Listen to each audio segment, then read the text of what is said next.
Hey, it's me again. Now, let us begin from where we left off. Previously, we talked about Newton's first law of motion, right? Which we also said that it is regarded as law of inertia.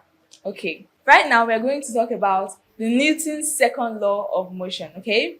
Now, what does this second law of motion states? Right? Okay. Newton's Newton's second law. All right. Now, what does this law state? Well, this law simply states that the rate of change of momentum is directly proportional to the applied force and it takes place in the direction of that force. Okay? Now, what does this mean? First of all, let's define momentum.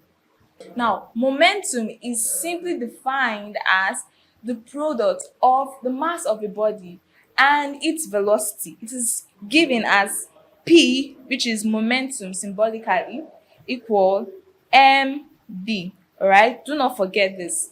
Now, when we say the Newton's second law describing the rate of change of momentum, now let's take a practical example for instance. But first of all, let's give this law mathematically, all right? We'll take it up from there. So now Newton's second law of motion is written mathematically as F, which is the applied force, equal mass of the body times its acceleration A. And this is how you represent Newton's second law of motion. Now, going back to our explanation, let us take a practical example.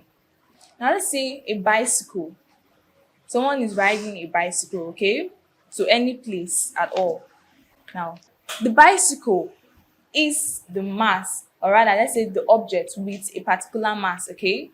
Now, when the muscle in the leg, that's the leg muscle, keeps pushing and pushing on the pedal of that bicycle, we say that that simple act is the force. What your leg muscles do on the pedal is applying force to that pedal to make that bicycle move. And so this is simply what the Newton's second law is all about. Now, dimensionally, the Newton's second law of motion is given as, if that is its unit, we have it to be the unit is given as kilogram meter per second. And I'm sure you can easily relate this to the quantities that we have here, right?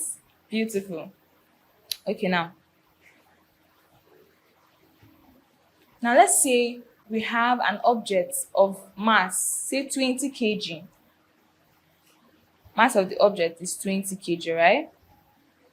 And this object is moving with a velocity, all right, of let's say 10 meter per second.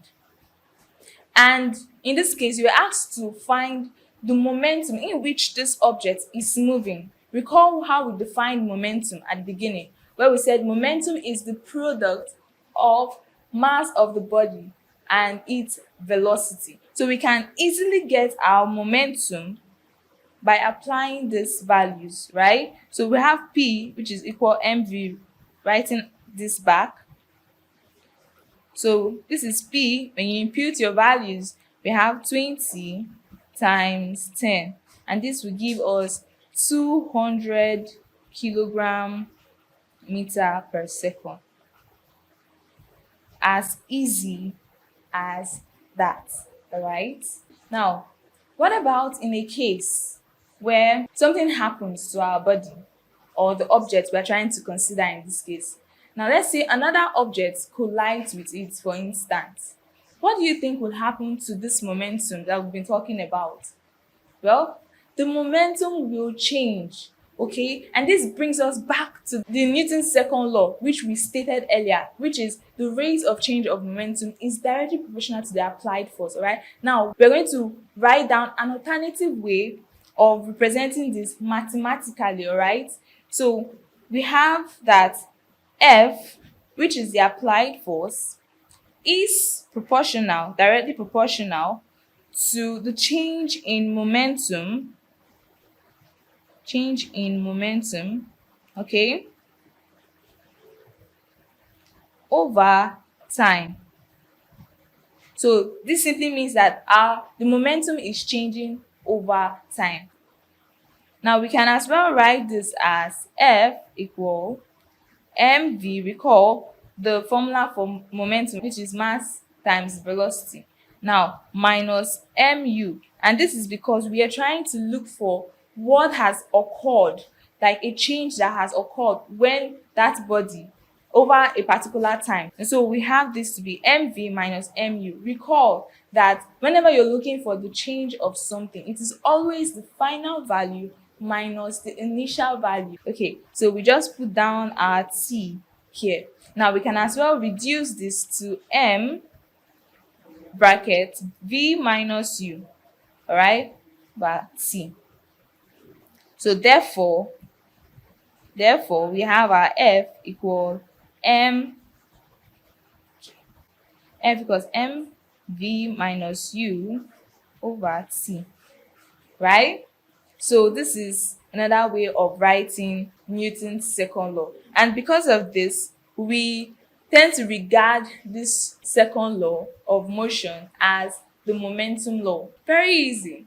Now, I'm very sure with what we've been able to explain so far on Newton's second law of motion, you wouldn't have any problem stating this law and proving it as well. So hold on as we introduce the third law of motion, because Newton's law has a third law, okay? So hold on as we introduce that law shortly to you. If you have any questions so far on what have been discussed on the Newton's second law of motion, kindly drop your questions in the comment section below. See you there.